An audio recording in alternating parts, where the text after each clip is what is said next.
Hello and good day.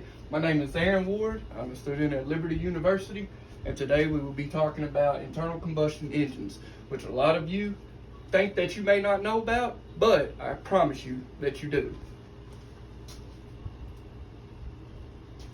So, first question we're going to ask and learn and dive into is, what is an internal combustion engine? An internal combustion engine, otherwise known as an ICE motor, is a heat type of motor where the combustion of precise air and fuel mix ratio happens inside of the motor. So now we'll go on and learn a little bit about the origins of the ICE motor.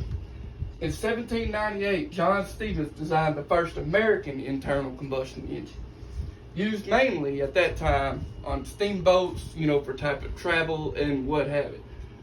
As of today, most commonly the ICE engine is widely used in the cars and vehicles that we drive around, even to the lawnmowers or farm equipment that is being used, such as tractors.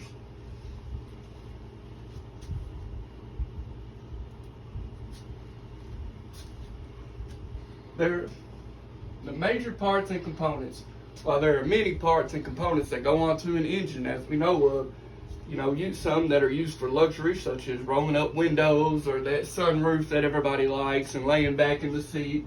There are major components that an ICE engine must have, which a few of the major parts are an ignition, a battery, a starter, flywheel, fuel rail, some type of fuel pump, fuel rail that delivers the fuel system, the engine block, the valve, a piston, and crankshaft.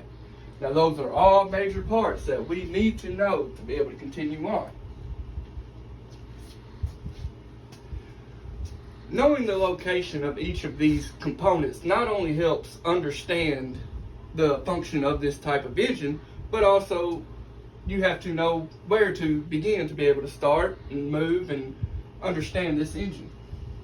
Knowing the locations can help know how the operation of order and what it takes to make an internal combustion engine operate. The ignition is usually in the cab where the key goes, such as we're speaking of cars right now. The battery is usually under a hood, as you can see in the picture. Engine block is usually under the hood, while the valve, the piston, and the crankshafts are normally located inside the engine block.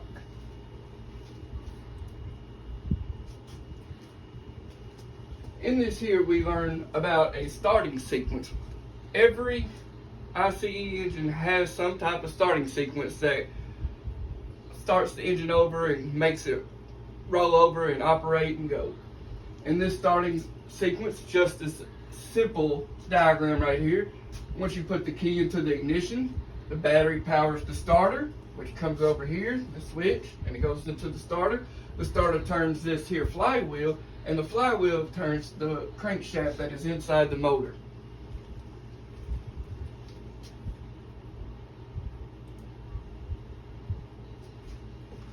Now, once we learned a little bit of the simple operation of how to crank and get the motor going and started and running in the first place, understanding the inside operation of the internal combustion can get a little bit more difficult to understand, but this is what makes the internal combustion internal.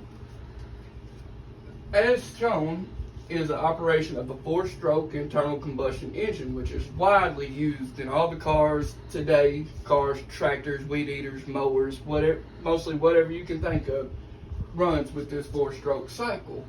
This means the piston, which is this right here in the diagrams, it's inside the chamber, and these are inside the motor. It has 4 stages that it must go through to complete what is called a cycle, and another cycle begins. So under here, let's just say there's a bar, and it'll be called the crankshaft. The crankshaft will be under here controlling this up and down motion right here that we once explained before.